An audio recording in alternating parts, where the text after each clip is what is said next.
there, this is Ashley, your host for the Ready, Set, Depart podcast.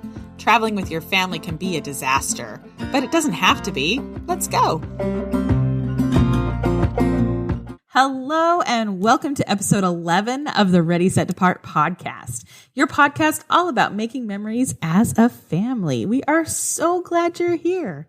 So we've talked about why we travel. We've talked about how to plan your trip. We've talked about road trip tips. And this time, let's talk about flying with kids. Before we first flew with Trooper, this was a huge fear of mine. I'm not the calmest flyer in the world, so the thought of adding a screaming baby on top of that anxiety was not my favorite thought. What I've learned is that yes, it can be rough sometimes, but there are a few things you can do to make it the best experience it can be. One caveat for you. We've been flying with Trooper since he was 6 months old. He has flown a lot, and so we haven't had to fly with an older kid for the first time. I can imagine that many of these suggestions would help with them as well, but it wouldn't be firsthand knowledge. All right, here are 15 tips and tricks for flying with your family. Tip number 1, bring their birth certificate. If your child is under 2 years old, they can fly free on your lap. However, some gate agents will want proof of their age. We never had this happen to us, but we have known people who had it happen. So here's a travel tip. Get a second birth certificate for flying. You have to pay for it, but it wasn't that much money, and it made me feel better to not have the only copy with me. You could also try taking a picture of the birth certificate and using that, but I don't know if they would accept that. Once kids are older than 2, we found that the TSA agent just asks them their name, and that's good enough. Unless, of course, you're flying international, and then they'll need a passport as well. Tip number 2, get a car seat and/or stroller bag. Gate checking your stroller is a must in my book, but I loved being able to put it in a bag so that it wouldn't come out so dirty. You should have seen our stroller bag. By the time we retired it, there were many rips that had been duct taped over and lots of gross stuff. When we traveled with our car seat, which wasn't often because we would rent a car seat from the car rental companies, we would check that with our other bags. It doesn't count as one of your allotted bags. But you can also gate check car seats in a bag. I will link our favorite bags in the show notes. Tip number 3, gate check your stroller or car seat in a bag. What is gate checking? You can bring a stroller or car seat with you in the airport. Keep in mind that you will need to send your stroller and car seat through the x-ray machines at TSA, and you won't be able to wear your baby through the metal detectors. But you can't take a stroller onto the plane, so they allow you to just leave it at the end of the jetway right before you get on the plane. They will then put them under the plane, and when you reach your destination, you can pick it up at the same place. It is so convenient when you're traveling with littles. One word about car seats on planes. I've thought a lot about this since Trooper was little, and I think I might have preferred to buy him a seat and use his car seat during flights. He did go through a phase when he hated his car seat, but that was a pretty small phase. We recently were on a flight that had really bad turbulence, and it would have been scary to hold on to him during that. So if you want to fly with a car seat, make sure it says on the car seat that it's for cars and planes, and you can only set it up in the window seat. It can't block anyone. Tip number 4, split up boarding. Before we had Trooper, I was always envious of those who could get on the plane before everyone else and get situated. Now I know that that isn't the best thing. If you are traveling with another adult, I highly suggest that you split up boarding. Have one adult get on the plane with your boarding group. They will stow all the carry-ons, sanitize the area if that's how you roll. That's how I roll. And install the car seat if you're taking it on, while the other adult is still at the gate with the baby. If you have a toddler, this is a must because you want to get out as much walking energy as possible. Then when everyone else is on the plane, you and the baby get on. Waiting is tough on everyone, but especially kids. I realize you can't always do this, but if you can, it is really helpful. Tip number 5, give them something to suck on or drink during takeoff and landing. This tip is good for all ages. Lollipops, drinks, those applesauce pouches, gum, all of these things help their little ears pop, and that will make for a much smoother takeoff and landing. Just imagine you're a baby and there are all these new sights and sounds, and then your ears hurt for no apparent reason. I can totally understand the crying. One time, Trooper had a little congestion when we flew home from somewhere, and we weren't on top of his ear popping, and then they wouldn't pop, and it was a pretty miserable flight for all of us. Can we talk about babies crying for a second? Trooper's first flight was 2 hours long. I was so worried that he would cry the whole time and bug everyone that I made little treat bags for the people around us that said something like, "Hey, this is my first flight, and I'm sorry if I cry," though it was cuter than that. I didn't pass them out. One, because I was kind of embarrassed, but the second reason was babies cry. As long as my kid isn't being intentionally rude, like throwing things or kicking the chair, and I'm doing the best that I can, people will be fine. Not everyone thinks this, but planes are loud anyway, so they'll get over it. So do your best and give yourself some grace. I know that there'll be another mama on that plane pulling for you. Tip number 6, audiobooks and downloaded movies. We love audiobooks and downloaded movies in our house, and they have been a lifesaver on flights recently. Usually, the airlines we fly have screens in the back of the seats and plenty of kids' movies to keep Trooper and me entertained.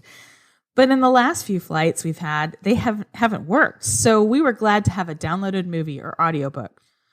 Tip number 7, think about flight times. Before we first flew with Trooper, I read a lot of articles about when to fly, and a lot of them said you should fly during their nap time to make it easier. Well, if your child sleeps on flights, then more power to you. Mine does not. He didn't even sleep more than an hour when we flew back from Hawaii on a red eye, so that didn't work for us. But what did work for us was to schedule the flight whenever we could for midday. We live about an hour from our airport, so we always have to factor that into our time. So usually a 1 p.m. flight is our favorite. That way we would be able to leave by 9:30 a.m. or so, and that was much less grouchy flight than if we had to go earlier or later. And we always had snacks. As Trooper gets older, he's getting a lot better about flight times, but I still prefer an early afternoon flight. Tip number 8, bring a change of clothes. This is something that I've gotten a bit lax about lately, but a change of clothes for your kids and you are a great thing to have in your carry-on. You just never know what's going to happen. When they're babies, they could pee all over themselves or spit up or have a blowout. That sentence just made me really, really tired. But even as older kids, they could get motion sick, or they could spill something on themselves and refuse to wait for it to dry. Anything like that. So pack a change of clothes for everyone. Plus, you get the added bonus of being prepared if your check bags get lost.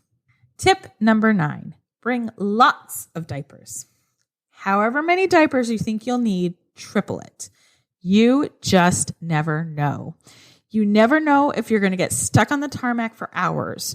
You don't know if your flight will be delayed. You just never know. And yes, there are diapers for sale at the airport, but they are very expensive and they don't have all the sizes. So bring lots of diapers. One thing that I did like when we flew with Trooper when he was still in diapers is that I bought a cloth diaper cover to put over his diaper because I was worried about blowouts. It worked great. Tip number 10, get out there and your energy before the flight. We all know that kids have excess energy, and trying to keep a wiggly toddler in their seat during takeoff is next to impossible. So run out their energy beforehand. Tour around the airport. Give them little things they have to do so they can run around, preferably where they aren't bugging anyone. I've also seen people walking the wrong way on the moving sidewalk with their littles. That one cracks me up. They're going to be sitting for a while, so get their energy out. Tip number 11, TSA PreCheck is totally worth it. TSA PreCheck is my favorite thing about flying right now. Okay, that may be a little over the top, but I do love TSA PreCheck. When Trooper was little, it was a lifesaver when getting through security at the airport. What is TSA PreCheck? It's a pre-screening process that costs, at the time of this recording, $78 for 5 years. You get to go in a special pre-check lane, and you don't have to remove your shoes, belts, light jackets, liquids, or laptops. Normally, it's a lot faster than the regular security line as well. What I love about it is that Trooper can go through pre-check with me until he's 12. I have heard a rumor that the age is going to be raised to 17 this summer, but I couldn't confirm that. I'll put the link in the show notes to read all about it. But it is so worth it, especially when traveling with kids. Tip number 12, bring snacks. I'm sure I'm not the only one who has a picky eater. To be truthful, I'm a bit of a picky eater myself, so we always bring our own snacks when we travel, and we bring a lot of them. I've heard so many horror stories of people stuck in the airport or on the tarmac with no food. In fact, we flew out of LAX one time, and we couldn't find any food that I could eat. I was gluten-free at the time, or that Trooper would eat. So bring snacks, lots of them. Tip number 13, use Instacart or store pickup. We've talked about this before, but when you get to your destination, use Instacart or store pickup for your essentials like formula, diapers, more snacks. It's no fun to use your precious vacation time for grocery shopping. I do have one word of warning though. A few years ago, we used Walmart delivery to get our food and essentials delivered to a Disney World hotel, and the delivery never came. In fact, when I called them to complain, they said, and I quote, "Oh yeah, they probably just went home with it." Too bad for them. It was a whole bunch of gluten-free food, but we did get our money back and then used Instacart, and it worked perfectly. Tip number 14, sign them up for frequent flyer miles. We love frequent flyer and loyalty numbers in our house. In fact, we just booked a trip for just me and Brent using loyalty points.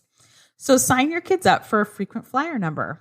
With Trooper, we don't ever use the miles he gets so that when he graduates, he can have a super fun trip that hopefully he'll want us to come along with him on. It's free and it's easy, so why not?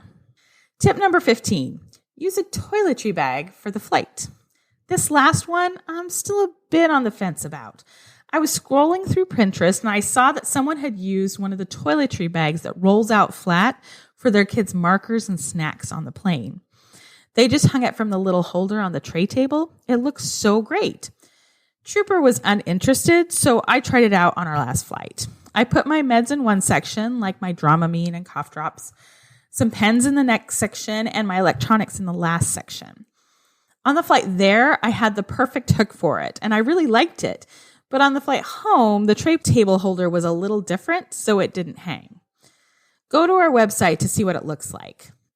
Next time, I'm going to put less in it, but I still might give it a try.